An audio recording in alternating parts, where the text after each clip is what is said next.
Satish sail ಅವರ ಜೊತೆಯಲ್ಲಿ ಗಂಗಾವಳಿ ನದಿಯಲ್ಲಿ ಈ ಒಂದು ರಿಪಬ್ಲಿಕ್ ಟೀಮ್ ಓಡಾಡುವಂಥ ಕೆಲಸವನ್ನ ಮಾಡ್ತಾ ಇದೆ. ನಿರಂತರವಾಗಿ ಶಾಸಕರಾಗಿರುವಂಥ ಸತೀಶ್ ಸೈಲ್ ಅವರು ಇಲ್ಲಿ ಕಾರ್ಯಾಚರಣೆನ ಹೇಗೆ ಸಾಗ್ತಾ ಇದೆ ಅದರ ಬಗ್ಗೆ ಮಾನಿಟರಿಂಗ್ ಮಾಡುವಂಥ ಕೆಲಸವನ್ನ ಮಾಡ್ತಾ ಇದ್ದಾರೆ. ಏನೇ ಆರೋಪಗಳು ಕೇಳಿ ಬರ್ಬೋದು, ಆದರೆ ಪ್ರತ್ಯಕ್ಷವಾಗಿ ಗಮನಿಸೋದಾದ್ರೆ ಶಾಸಕರಾಗಿರುವಂಥ ಸತೀಶ್ ಸೈಲ್ ಅವರು ನಿರಂತರವಾಗಿ ಇಲ್ಲಿ ಕಾರ್ಯಾಚರಣೆಯಲ್ಲಿ ಅವರು ಕೂಡ ಒಂದು ಭಾಗವಾಗಿ ಪಾಲ್ಗೊಳ್ತಾ ಇದ್ದಾರೆ. ಈಗ ಅವ್ರನ್ನ ಮಾತಾಡ್ತಾ ಹೋಗ್ತೀನಿ. ಇವತ್ತಿನ ಕಾರ್ಯಾಚರಣೆ ಮೇಲೆ ಎಷ್ಟು ಹೋಪ್ಸ್ ಇದೆ ಅಂತೇಳಿ ಸರ್, ಇವತ್ತಿನ ಕಾರ್ಯಾಚರಣೆ ಮೇಲೆ ಎಷ್ಟು ಹೋಪ್ಸ್ ಇದೆ? ಇವತ್ತಿನ ಕಾರ್ಯಾಚರಣೆ ಮೇಲೆ ಆ ವೈರನ್ನು ನಮಗೆ ತೆಗೆದ್ರೆ ನಮ್ಮ ಮನಸ್ಸಿನಲ್ಲಿ ಏನುಂಟು, ಅದು ಅಲ್ಲಿ ಗಿಡ ಫ್ರೀ ಆದರೆ ಫ್ಲೋಟಿಂಗ್ ಆಗಿಬಿಟ್ರೆ ಕೆಳಗೆ ಏನಾದರೂ ಸಿಕ್ಕಾಕ್ಕೊಂಡಿದ್ದರೆ ಸಿಗ್ಬೋದು ಅಂತ ಹೇಳ್ಕೊಂಡು ಅದರ ಬಗ್ಗೆ ಪ್ರಯತ್ನವನ್ನು ಮಾಡ್ತಾ ಇದ್ದೇವೆ. ಮತ್ತು ಈ ಪ್ರಯತ್ನದಲ್ಲಿ ನಮ್ಮ ಈಶ್ವರ್ ತಂಡ ಮಲ್ಪೆ ಅವ್ರ ತಂಡದವರು ಸಕ್ರಿಯವಾಗಿ ಭಾಗವಹಿಸ್ತಿದ್ದಾರೆ, ನೋ ಡೌಟ್. ಮತ್ತು ಏನು ನಮಗೆ ಮೊದಲು ಸಿಕ್ಕಿತ್ತು, ಏನು ನೇವಿ ಇಲ್ಲಿ ಆರ್ಮಿ ಇಲ್ಲಿ ಅವರು 2.5 ನಾಟಿಕಲ್ ಮೈಲ್ ಮೇಲೆ ಇಳಿಲಿಕ್ಕೆ ಸಾಧ್ಯ ಇಲ್ಲ ಅಂತ ಹೇಳ್ಕೊಂಡು, ಆದರೆ ನಮ್ಮ ಈ ಏನು ಅರಬ್ಬಿ ಸಮುದ್ರದ ನಮ್ಮ ಈ ಒಂದು ಜನ ಭಾಳ ಎಕ್ಸ್ಪರ್ಟ್ ಇದ್ದಾರೆ ಅಂತ ಇವತ್ತು ನಾವು ಕಂಡುಹಿಡಿಬೋದು. ಈಶ್ವರ್ ತಂಡ 8 ನಾಟಿಕಲ್ ಸ್ಪೀಡ್ ಇದ್ದಾಗ ಸಹ ಕೆಳಗಿಂದ ತನ್ನ ವೈರನ್ನು ಹಾಕ್ಕೊಂಡು ಬಳ್ಳಿಯನ್ನು ಹಾಕ್ಕೊಂಡು ಅವನು 1.2 ಅದರ್ ಪಾಯಿಂಟ್ ರೀಚ್ ಆಗೋದು ನೋಡಿದರೆ ನಿಜವಾಗಿ ಶ್ಲಾಘನೀಯ. ಈಶ್ವರ್ ಟೀಮಿಂದ ಪ್ರಯತ್ನ ನಡೀತಾ ಇದೆ, ಆದರೆ ಎಷ್ಟರ ಮಟ್ಟಿಗೆ ನಾವು ಸಕ್ಸಸ್ ಆಗ್ತೇವೆ ಅದನ್ನು ಕಾದು ನೋಡಬೇಕಾಗಿದೆ. ಪ್ರಮುಖವಾಗಿ ಒಂದು ವಿಚಾರ ಹೇಳಲೇಬೇಕು, ಯಾಕೆಂದರೆ ನಿನ್ನೆ ಕೇವಲ ಈಶ್ವರ್ ಮಲ್ಪೆ ಅವರು ಮಾತ್ರ ಒಳಗಡೆ ಹೋಗಿದ್ರು. ಇವತ್ತು ಅವ್ರ ಜೊತೆ NDRF ಟೀಮ್ ಅವರು ಕೂಡ ಹೋಗಿದ್ದಾರೆ. ಹಾಗಾಗಿ ಇಬ್ಬರು ನೀವು ಡೀಪ್ ಡೈವರ್ಸ್ನ ಕಳಿಸೋದ್ರಿಂದ ಎಲ್ಲೋ ಒಂದು ಕಡೆ ಇವತ್ತು ಏನಾದರೂ ಒಂದು ವಸ್ತು ಆಗಲಿ ಅಥವಾ ಯಾರನ್ನಾಗಲಿ ಮೇಲಕ್ಕೆ ತರುವಂಥ ವಿಶ್ವಾಸ ಏನಾದರೂ ಇದೆಯಾ? ನಾವು ಮುಂದುವರೆದಿದ್ದೇವೆ, ಆದರೆ ನಾನು ಏನು ಅವರು ಮಣ್ಣಿದೆ ಅಂತ ಯಾವಾಗ ಹೇಳ್ತಾರೆ, ಅದ್ರ ಮೇಲೆ ಮಣ್ಣಿದೆ ಅಂತ ಹೇಳಿದ್ರೆ ಮಣ್ಣಿನ ಮೇಲೆ ಮತ್ತೆ ಗಿಡ ಇದೆ, ಮತ್ತು ಗಿಡದ ಬದಿಗೆ ಕಲ್ಲುಗಳಿದ್ದಾವೆ. ಅಂಥ ಪರಿಸ್ಥಿತಿಯಲ್ಲಿ ಹೇಗೆ ಕ್ಲಿಯರ್ ಆಗೋದು ಅಂತ ಹೇಳ್ಬಿಟ್ಟು ನಾವು ನೋಡ್ತಾ ಇದ್ದೇವೆ, ಟ್ರೈ ಮಾಡ್ತಾ ಇದ್ದೇವೆ. ನಾನು ದೇವ್ರ ಹತ್ರ ಪ್ರಾರ್ಥನೆ ಮಾಡ್ಕೊಳ್ತೇನೆ ಅಷ್ಟೇ, ಬಿಟ್ಟರೆ ನಾನು ಗ್ಯಾರಂಟಿಯಾಗಿ ಹೇಳೋದು ಇವತ್ತು ನನ್ನ ಮಟ್ಟಿಗೆ ನಾನು ಸಾಧ್ಯ ಇಲ್ಲ. ಇಷ್ಟೆಲ್ಲ ಈ ಕಾರ್ಯಾಚರಣೆನ ಮಾಡ್ತಾ ಇದ್ದಾರೆ, ಯಾವುದೇ ರೀತಿಯಾದಂಥ ತೊಂದರೆಗಳು ಆಗ್ತಾ ಇಲ್ಲ. ಆದರೆ ಮಾಧ್ಯಮದವರನ್ನ ಯಾಕೆ ದೂರ ಇಟ್ಟು ಈ ಒಂದು ಕಾರ್ಯಾಚರಣೆ ಎಲ್ಲಾದರೂ ಒಂದು ದೂರದಿಂದ ಒಂದು ಅವಕಾಶ ಮಾಡಿ ಕೊಡ್ಬೋದಲ್ವಾ ಅನ್ನೋದೊಂದು ಪ್ರಶ್ನೆ ಇದೆ. ಏನಾಗ್ತಾ ಇದೆ, ಮಾಧ್ಯಮದವರ ಬಗ್ಗೆ ನಾನಂತೂ ಯಾವಾಗಲೂ ಅದರ ಬಗ್ಗೆ ಅವ್ರಿಗೆ ಕ್ಲಿಯರ್ ಕಟ್ ನಾನು ಡಿಸ್ಟ್ರಿಕ್ಟ್ ಅಡ್ಮಿನಿಸ್ಟ್ರೇಷನ್ಗೆ ಹೇಳಿದ್ದೇನೆ. ಮಾಧ್ಯಮದವರಿಂದ ನಮಗೆ ಜನರಿಗೆ ಒಂದು ಇದು ಗೊತ್ತಾಗ್ತದೆ. ಇವತ್ತು ಕೇರಳದಲ್ಲಿ ಕನ್ಫ್ಯೂಷನ್ ಆಗಿದೆ, ಆದರೆ ಕೇರಳದವರಿಗೂ ಇದು ಗೊತ್ತಾಗಬೇಕು. ಏನಂತ ಹೇಳಿದ್ರೆ ನಮ್ಮ ಅರ್ಜುನ್ ಒಟ್ಟಿಗೆ ನಮ್ಮ 2 ಜನ ಪಾಪ ಅವರ ಮನೆಯಿಂದ ತಮ್ಮ ಒಂದು ಬಟ್ಟೆ ಅಥವಾ ಒಂದು ಏನಾದರೂ ಒಂದು ತುಂಡಾರು ತೊಗೊಂಡ್ಬನ್ನಿ ಅಂತ ಅವ್ರು ಹೇಳ್ತಾ ಇದ್ದಾರೆ. ಅವರು ಆ ಥರ ಗಡ್ಬಡಿ ಎಲ್ಲೂ ಮಾಡಲಿಲ್ಲ, ಮತ್ತು ನಮ್ಗೆ ಪ್ರೆಷರ್ ಎಲ್ಲೂ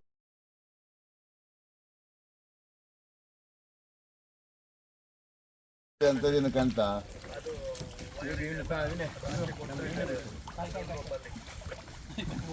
ಕೇಳಿದ ಮರನೇ ಅಥವಾ ಮತ್ತೇನಾದರೂ ಮರ ಬಿಟ್ಟು ಏನಾದರೂ ಕೇಳಿದೆ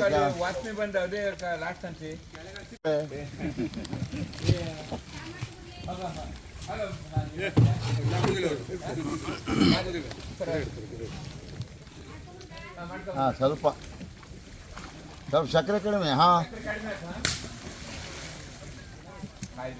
ನೋಡಿ ಒಳ್ಳೇದು.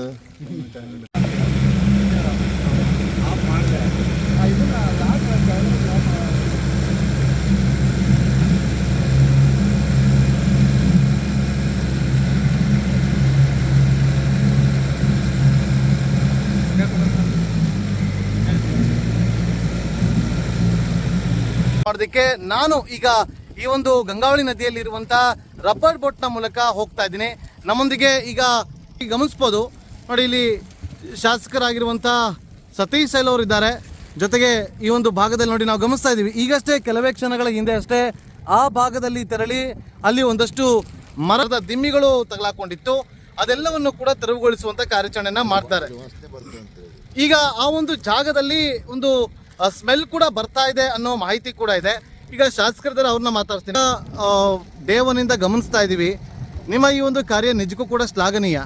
ಯಾಕಂದರೆ ಇದು ಪ್ರಾಮಾಣಿಕವಾಗಿ ಪ್ರತ್ಯಕ್ಷದರ್ಶಿಯಾಗಿ ಒಬ್ಬ ಸಾಮಾನ್ಯ ವ್ಯಕ್ತಿಯಾಗಿ ಹೇಳೋದಾದರೆ ನಿಮ್ಮನ್ನು ಮೆಚ್ಕೊಂಡಿದ್ದಾರೆ ಈ ಕ್ಷೇತ್ರದ ಜನ ಈ ಒಂದು ಕಾರ್ಯದಿಂದಾಗಿ.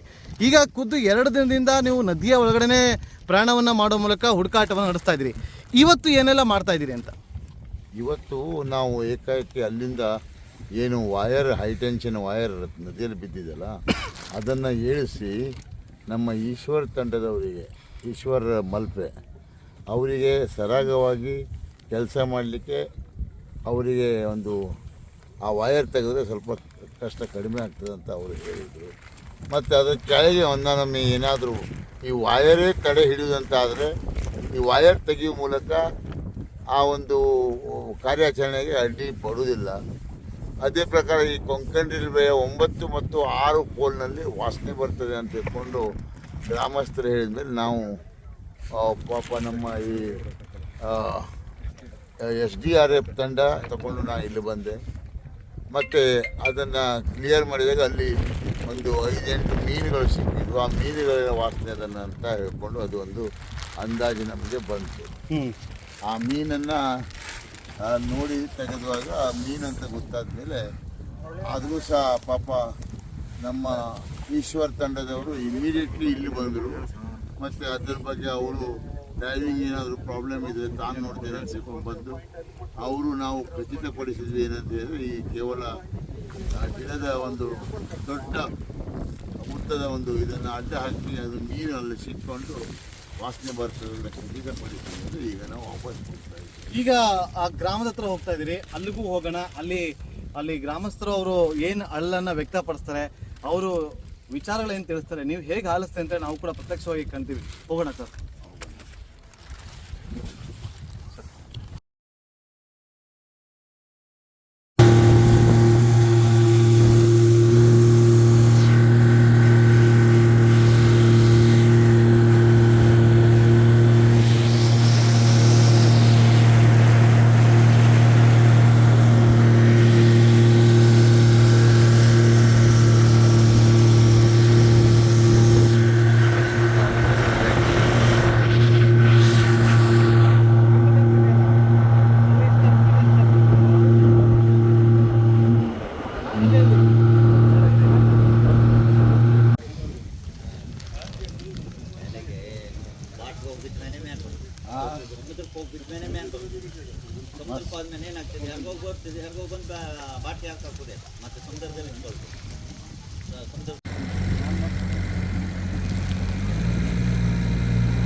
ಅಲ್ಲೆಲ್ಲ ಕೆಳಗೆ ಉಂಟಂತೀರಿ?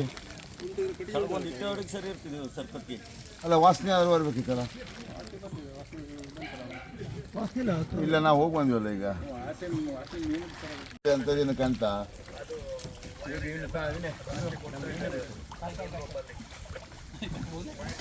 ಮರನೇ ಅಥವಾ ಮತ್ತೆ ಏನಾದರೂ ಮರ ಬಿಟ್ಟು ಏನಾದರೂ ಕೇಳಿದೆ ವಾಸನೆ ಬಂದ ಅದೇ ಲಾಸ್ಟ್ ಅಂತ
ಲಕ್ಷಾಂತರ ರೂಪಾಯಿ ಖರ್ಚು.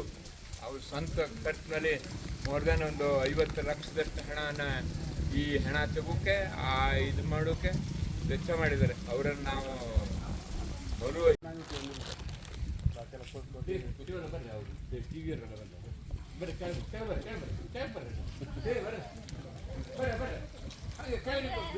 ಪುಷ್ಪ ಬರ್ರಿ ಬರ್ರಿ. ಹಾ ನೋಡಿ ಬರ್ರಿ.